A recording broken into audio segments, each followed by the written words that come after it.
This video is brought to you by What's up, kings and queens? It's your girl, Charlotte Moore. As always, we give thanks for another day, you dig? So as the CEO and founder of Motivational More, we take pride in working with incredible creative entrepreneurs. And today, we are shooting a campaign for cool green clothing founded by the one and only AC Green. So the vibrational energy of this line is all about street vibes, a growth mindset, hustle. So today, we are highlighting this, guys, the Baltimore Cool Green Snapback. How cute is this? Look at this. So we're going to have so much fun on the shoot. And I'm telling you, follow cool green clothing. It's so important for us to support our entrepreneurs. There's so much talent in Baltimore. And as a creative entrepreneur myself, I know how hard it is. And I love to see just people going out there and going for their dreams. So let's get it. Bless up. What's going on, YouTube, fam? This your boy Tony 2Times, and we back with another episode of the Baltimore Way, man. Before I start, be sure to tap that like button. Definitely watch this video to the end to hear the full story. For all the day one supporters, I appreciate it. I salute. Y'all already know it's all love. If you're new to the channel and you feeling the content, definitely feel welcome to subscribe and tap that notification bell so you can be notified every time we drop a new video. Let's get into the story. Street politics and hood cycles. That can have a broad meaning, but in most cases, politics in certain environments supposed to keep things from getting out of hand. Meaning if you and your guys been on the block for over 20 years, everybody in that area knows that's y'all block. What product y'all sell, and don't come trying to hustle over there in order to keep the peace. But that kind of went out the window a long time ago. Nowadays it's more about who got the most hitters and blicks. And people like that usually go anywhere. Hood cycles, an example of that, you grow up around heroin your whole life. Father might sell it, family members might be on it, and they go to prison or OD. And when you get older, you take that same path. Or on another note, a man catches a body for whatever reason. Now the person he hit, they peoples want some get back. Since sometimes the streets have its own laws and killers don't always go to jail. Now you go from predator, doing hits, to prey, getting lurked on. And now you get hit, and it goes back and forth. It's a cycle. We all hear stories about people coming home from prison, and not too long after, for whatever reason, something happens to them. And people always say they would have been better off locked up. And on this episode of the Baltimore Way, we will take it back to 2015 to discuss a case of a man being hit after only being released from prison just one day before, and another man receiving a 60-year sentence. According to sources, a man named Daryl Whitehead had just been released from doing a bit on unknown charges. The day after release, on the evening of November 4th, 2015, he headed to the 2200 block of North Fulton Avenue to Ann's Food Market. He was standing outside the store when shots went off, hitting the man. Soon after, BPD were called to the scene, and Daryl was rushed to a local hospital where he was unfortunately pronounced gone. As BPD looked into Daryl's past, it was found out he had just been released from prison a day before. And back in 2012, Daryl was allegedly a suspect in the murder of a man named Guy. As an investigation started, store surveillance would be handed over. Also, people from the community would talk to detectives.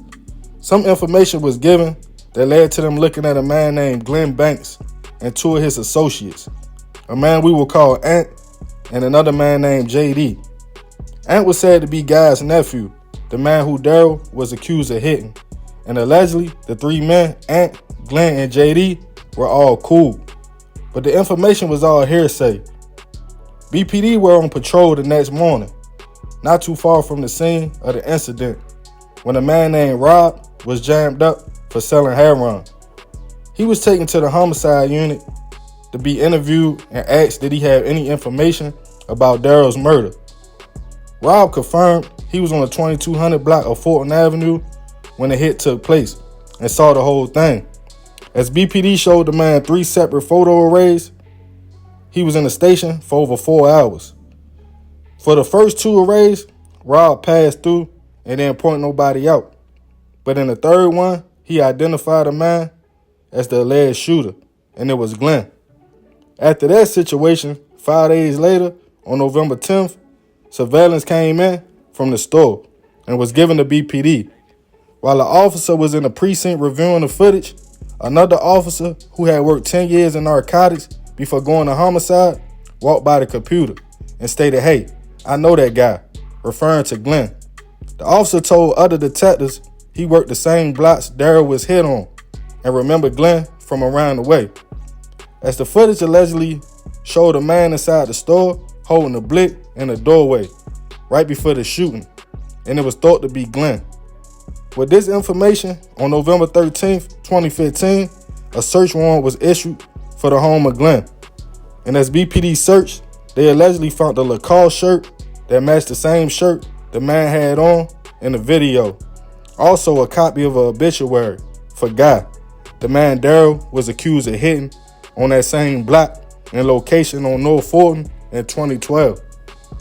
With all this, Glenn was arrested and charged with first-degree murder and handgun violations.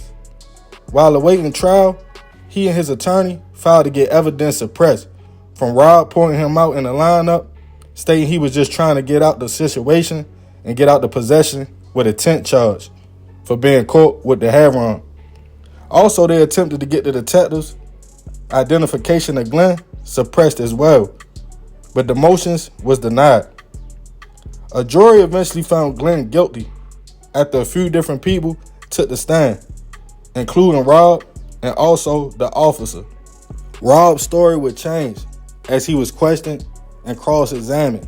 He stated he was only out there selling the smack to get out the gate, and he was more of a user. And that day when he got jammed up, he was a little ill. He was in the station for a long time, and just so he won't be sick, he just pointed so he can get out of there. But by that time, the damage was already done.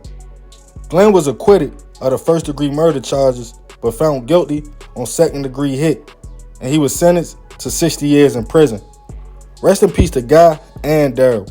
I send my deepest prayers and condolences to both families. More of this story is hood cycles continue in every generation. As we all know, the streets talk. And I don't know if Daryl did what they say he did to Guy or not, but it seems like this is just a simple case of you hurt my peoples and I want to get back, which retaliation is all too familiar in cities all over, to the point sometimes it never stops. Cousins, brothers, friends, all looking for get back or getting slid on for something the streets allege they peoples did, leaving mothers crying, wives alone, children without fathers, repeating the same cycle, knocking off all our soldiers and population, while other races and cultures get stronger and grow. We fall right into the plans. But hey, that's the Baltimore way. Man, crazy story, man. Rest in peace to both of them men. You feel me? I send my prayers and condolences to their family. I ain't gonna really talk y'all head off too much with this one, man.